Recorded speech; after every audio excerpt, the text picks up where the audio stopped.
Rick Wakeman. And Rick was here, if you remember, during the British Hour back before the album Equal, and it's great to see you again. There have been many phone calls and a lot of stories and some things in Trello that you are now officially solo and no longer with the group. Is that true? Yeah, that's true. Mm-hmm. Okay, now everyone has heard it directly from Rick Wakeman. And I assume this is a decision made on your part because you are a musician, a writer, composer, artist, and so forth, and you feel that it's better for you?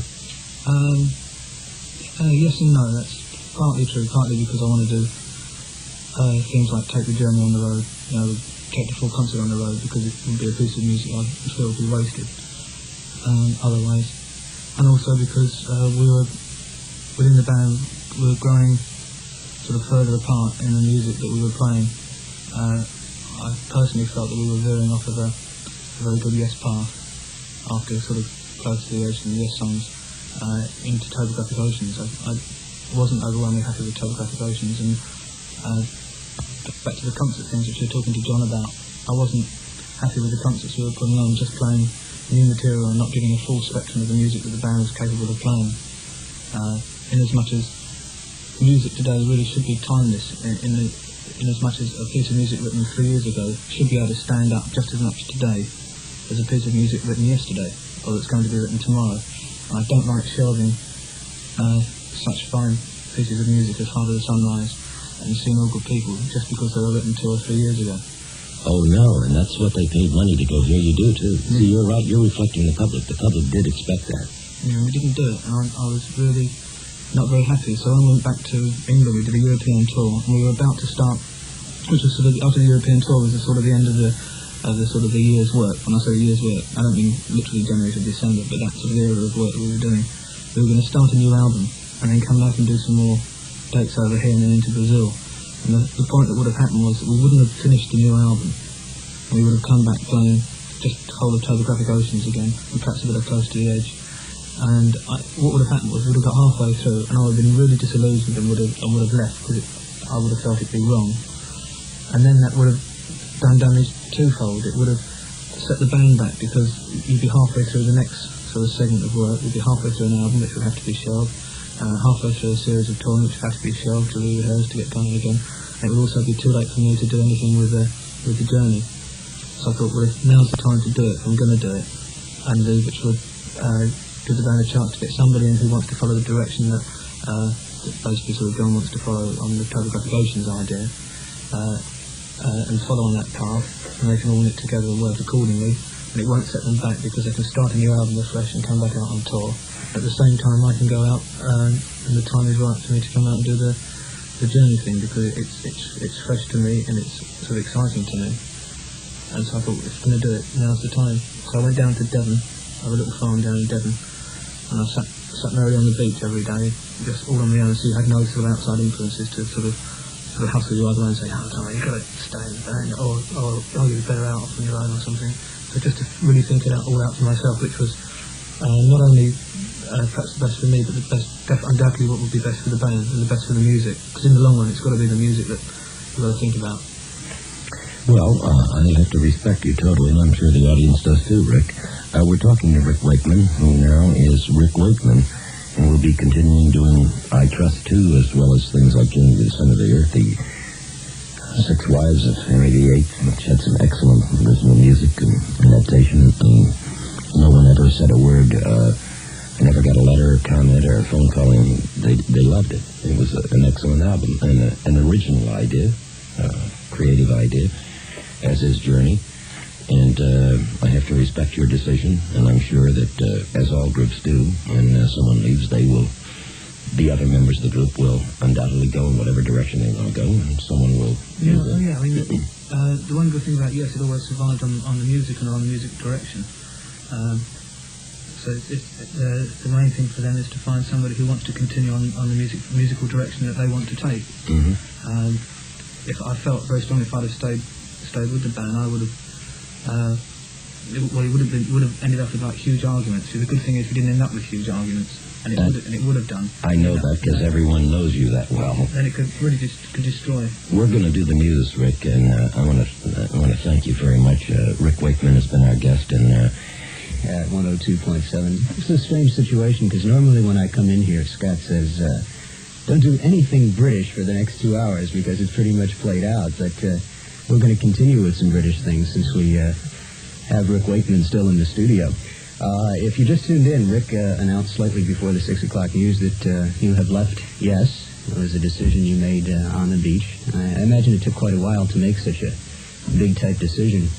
Yeah, grew over about that period of 6 months. And it was very important to sort of analyse whether or not, because things weren't going as I felt they should be, whether or not there was sort of two choices. You can hang on, which is what I did for about the sort of the topographic tour, to try and sort of analyse whether or not the situation could be rectified, whether or not it would happen again. And if I felt that the situation could be rectified, where the band could all suddenly get together and come back on the path that I felt, then anything you can do to help it, that's the time to stay. But from the discussions about how the new album was going to be put together and what we were going to do in future tours, sort of became obvious that in my way of thinking, it couldn't be sort of rectified.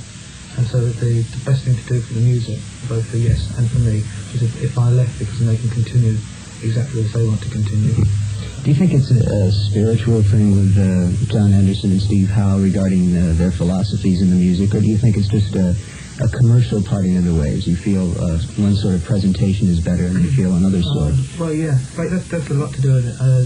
Presenting your music is very important because you're presenting to try and not really the ultimate aim isn't to sell records, although obviously if you do, that's a sign of that the music's been accepted, which is basically what you're after. You're after presenting music in the best possible way, in the best possible format, to people so they can make up their minds about whether they like it or dislike it.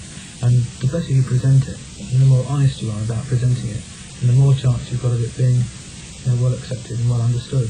Mm-hmm. And that's where I felt over the last sort of 6 months that we'd fallen down. What type of tour would you do with Journey to the Center of the Earth? Would you bring an orchestra or pick up an orchestra in each city? No, well, the good thing about America, we're coming here in the middle of October into November. And the good thing about America is you have some, in all the cities, nearly every major city has got a very, very fine symphony orchestra. Really class orchestras and good musicians. What I'd have to bring with me is I bring the whole of the band I've got, plus David Hemmings, hopefully, if he's available. I mean, it looks like he's available, so it'll be good.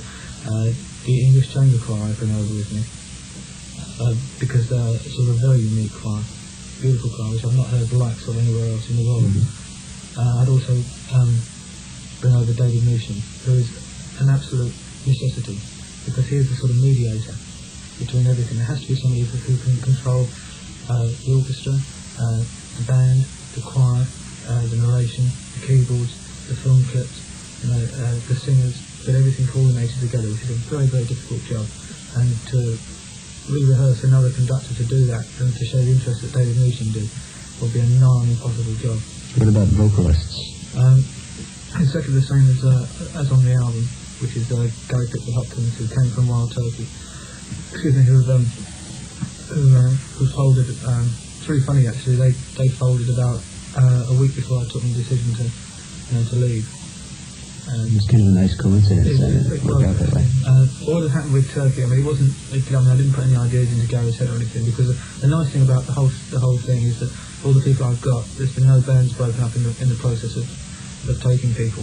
Mm-hmm. Wild Turkey actually what I was going to do, I was going to see if Gary could work in his itinerary to come on the road to do the journey, but within Turkey without hurting Turkey. What actually they decided to do, when they went back to England after a German tour that they did, was they were going to reform the band and restyle the band and come out again.